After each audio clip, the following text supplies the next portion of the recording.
है। जी हाँ। तो ये आईआईटी कानपुर में आपने ये रिसर्च किया? जी हाँ। दोस्तों, ये बहुत ही ताज्जुब की बात है कि माँ के दूध में भी पेस्टिसाइड्स यानी कीटनाशक हैं। दोस्तों, पेस्टिसाइड एक अंग्रेजी शब्द है और आम जबान में अगर मुझे इसको समझाना पड़े तो वो ये है कि पेस्ट यानी कीड़े और पेस्टिसाइड यानी कीड़े मारने की दवा। अब हम इसको कहते तो दवा है, लेकिन दरअसल ये जहर है जो कीड़ों को मारता है। जैसे आपने घर में सुना होगा कि चूहे मारने की दवा या कॉकरोच मारने की दवा। अब ये दवा से चूहे या कॉकरोच की सेहत अच्छी नहीं होती, बल्कि वो उसे खाने के बाद मरता है। इसलिए ये समझना बहुत जरूरी है कि ये दवा नहीं, जहर है। रश्मि जी ने हमें बताया कि एंडोसल्फान नाम का पेस्टिसाइड उन्हें मां के दूध में मिला था। आइए अब मैं आपको ले चलता हूं कासरगोड, जहां करीबन 25 सालों तक इसी एंडोसल्फान नाम के पेस्टिसाइड की हेलीकॉप्टर से स्प्रेइंग की गई थी। देखते हैं वहां पर एंडोसल्फान का क्या असर हुआ।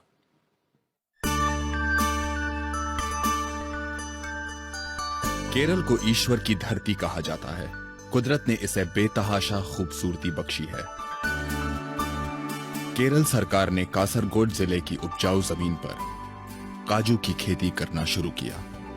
सन 1976 से काजू के पेड़ों को कीट से बचाने के लिए एंडोसल्फान नाम के एक कीटनाशक का छिड़काव शुरू किया गया। कासरगोड जिले की 15,000 एकड़ जमीन पर हेलीकॉप्टर से यह जहर छिड़का गया। ईश्वर की धरती पर यह जहरीली बारिश लगातार 25 साल चली। लाखों लीटर एंडोसल्फान यहां की जमीन पर ही नहीं, लोगों की रगों में भी उतर गया। जिंदगी मौत से बदतर हो गई। 5,000 से ज्यादा लोग इस जहर से तबाह हुए। जन्म के 13 दिन बाद तक इसे वेंटिलेटर पर रखना पड़ा। हाथ पांव ने कभी काम किया ही नहीं। ये पहले देख सकता था, अब बिल्कुल नहीं। दर्दनाक मौत के खौफनाक मंजर जिसे देखकर रूह कांप उठे। कासरगोड जिले के एक छोटे से कस्बे में पिछले 30 सालों से इस जहर से पीड़ित लोगों का इलाज कर रहे हैं डॉक्टर मोहन कुमार। विनाश के उस भयानक मंजर को इन्होंने अपनी आंखों से देखा है। डॉक्टर मोहन कुमार जी, बहुत बहुत शुक्रिया हमारे साथ जुड़ने का। डॉक्टर साहब, इस वीडियो में हमने बहुत ही दर्दनाक दृश्य देखे हैं और यकीन नहीं होता कि ऐसा भी हो सकता है। क्या वाकई वहां ये सब हुआ है? मैंने जब कासरगोड में डॉक्टरी शुरू की तब मैंने देखा कि ज्यादातर सभी घरों में ऐसे पेशेंट थे जो एक लंबे अरसे से बीमार थे। क्रॉनिक पेशेंट्स थे। Cancer, neurological problem, cerebral palsy, दिमाग का लकवा, मानसिक बीमारियां, मिर्गी के दौरे, बच्चों में विकलांगता। एक दूसरी चीज, महिलाओं में मिसकैरेजेस यानी गर्भपात। ऐसा भी हुआ है कि एक ही महिला का 10 बार गर्भपात हो गया। 10 बार? कुछ तो यकीनन वहां पर गलत हो रहा था। इतनी बड़ी तादाद में इतने सारे बीमार लोग, और वो भी इतने छोटे से इलाके में। ये सभी मरीज 2 छोटी छोटी नदियों के किनारे पे बसे हुए थे, जहां पॉल्यूशन का नामो निशान नहीं था, कोई फैक्ट्री नहीं थी, किसी किस्म का प्रदूषण नहीं था। फिर इतनी बीमारियां क्यों आईं, समझ में नहीं आ रहा था। तब मुझे अंदाजा ही नहीं था कि इस सब के पीछे एंडोसल्फान है।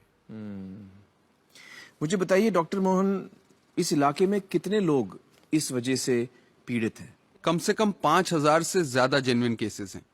5,000? तो ये सब शुरू कैसे हुआ? 1976 से कासरगोड में हेलीकॉप्टर से ये स्प्रे होना शुरू हुआ।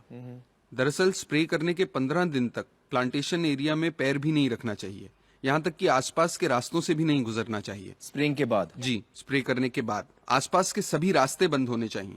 ये सारे नियम उनके इंस्ट्रक्शन मैनुअल में लिखे हुए हैं। सभी नियमों को ताक पे रख के उन्होंने सन 1976 से सन 2000 तक लगातार बिना रुके जहरीला स्प्रे 25 साल? जी, 25 साल लगातार। तो लाखों लीटर स्प्रे हुए? हमारे कुछ वैज्ञानिकों ने हिसाब भी लगाया था कि 22 लाख लीटर एंडोसल्फान 15,000 एकड़ के ऊपर उड़ेला गया। जी जी।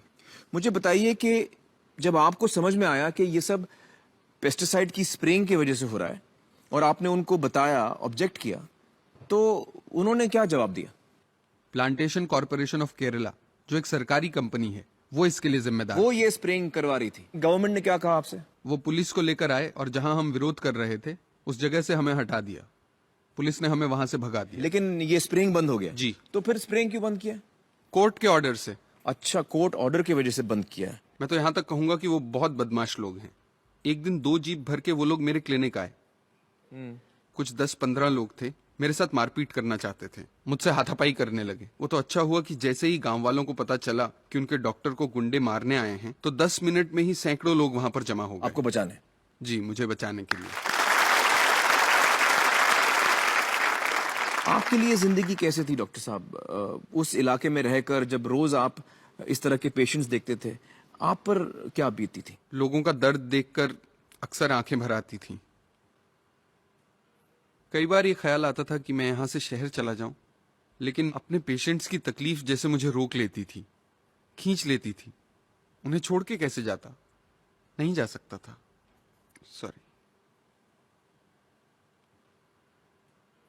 मैं एक बात और कहना चाहूंगा, इस जहर ने इंसान ही नहीं जानवरों को भी नहीं बख्शा।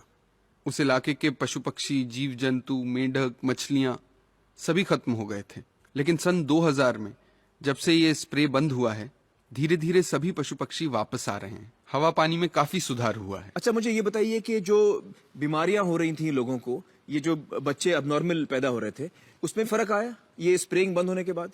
खुशी की बात यह है कि पिछले 4 सालों में पूरे इलाके में जन्मजात विकृति का एक भी केस मेरी नजर में नहीं आया है। और ये जो बच्चे गिर रहे थे अपने आप, जो मिसकैरेजेस हो रहे थे, वो केसेस भी बिल्कुल कम हो गए हैं। डॉक्टर मोहन, आपने बहुत साहस दिखाया है, बड़ी हिम्मत दिखाई है और आप बहुत ही अच्छा काम कर रहे हैं। बहुत बहुत शुक्रिया यहाँ आने का और हमारे साथ बातचीत करने का। Thank you so much. Thank you. Thank you.